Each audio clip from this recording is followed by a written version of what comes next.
Hello class, Daniel Lewis here, answering in response to the forum that we have for unit number 7, critical response as far as athletes remove of paying athletes pay for play. That's going to be the question that's in case here, and that's something that's being looked upon. Collegiate sports and athletics is is a huge. It can definitely be a huge business. There's athletes and sports and um, over 100 the FBS schools, football, all the above. There's just um, a lot of excitement, a lot of energy circling college athletics. So there's recently been more questions that have come up as far as should there be pay for play? Should there be opportunities? Should these athletes be compensated for the marketing of the players themselves? So this is something that I do have an opinion on that I do believe that athletes should not be paid. I believe that they should not be paid because they're already getting a pretty good incentive. When you're at those big time Division I programs, especially in football and basketball, you're getting a pretty good chunk of change monthly to live on, paying room and board, getting things paid for, things along those lines. So there are a great deal of benefits already available to the player. Academics wise, they're getting school paid for. Um, the athlete gets to choose which programs, they get to choose a lot of those different things. So I believe that there are a lot of benefits already available for the athlete. They don't have any healthcare costs. They don't have any real costs of living. If they want to pay for their phone and their bills and stuff like that, but that's all going to be covered by the leftover monies that they're going to receive. They're also still eligible to receive grants. They're all still eligible to receive financial aid and Pell Grants. So if an athlete is really behind, that's a pretty good chunk of change, 5,600 if you're in the poverty line or so. So that's a pretty good chunk of change to be divvied out to the athletes. Uh, so they are getting money for that. So as far as the positives and negatives, I think the positives of getting paid obviously would be that the athletes are going to have more money. They're going to be able to uh, do more with their money, and they're going to have an earlier start on earning.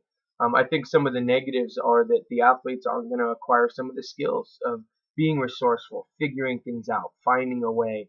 I think it's a good thing to live in tough situations, to live in tight finances. It helps you so that you need to figure out what you need to do to make money, what are needs, what are wants, what are things that you actually need. So I think it helps build more character that the athletes aren't being paid. Patience, delayed gratification, putting things in. I think those are all good qualities to build in athletes. And so I definitely encourage that. And it helps them put more value on their academics itself.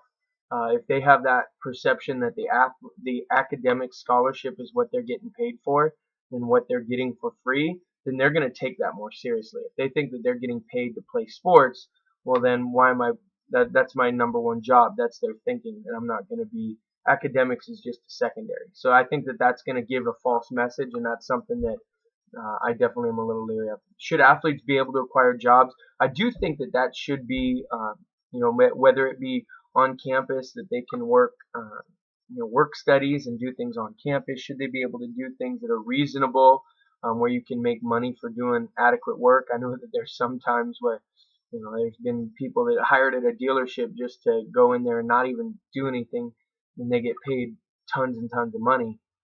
Things like that, I think are a little shady. But if you're actually working true jobs, I don't think that there's anything wrong with that. But I can see how there's a lot of gray area with that. So that's difficult to ensure that that's being done, ethically and above board. So that's one of the things that's a little bit more dicey as far as should they be able to acquire jobs.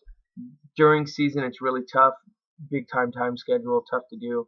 If you're working at a restaurant or something, who knows? But sometimes it can be really challenging to balance work, school, life, sports, all the above. So I can see why it's discouraged for athletes not to get a job. As far as the Knight Commission, what did I learn from the website? It's great to see that there's an organization that's really trying to hold academic institutions accountable. It's helping. It definitely has a student perspective. They want what's best for the students. They're trying to help them to ensure that they're being taken care of appropriately. It's looking at different angles. They're really, it's made up of former athletes. It's made up of former coaches. it's one of those organizations. It's got Artie Duncan, um, the former education secretary. So there's a lot of people that really care about academics and athletics and want what's best. So uh, I see that that's something that I am definitely encouraged by seeing that they have. As far as what do I find intriguing and what do you find intriguing and valuable to you in your interaction with sports?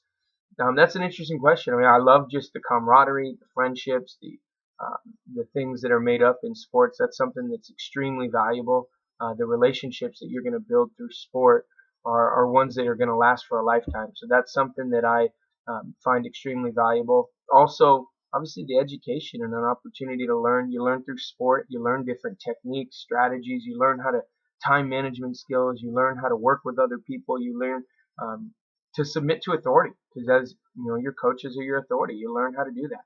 I definitely think we have a submission to authority problem in our culture, and so that's something that can be worked on and developed through sports. So I think there's a lot of great things. It teaches discipline.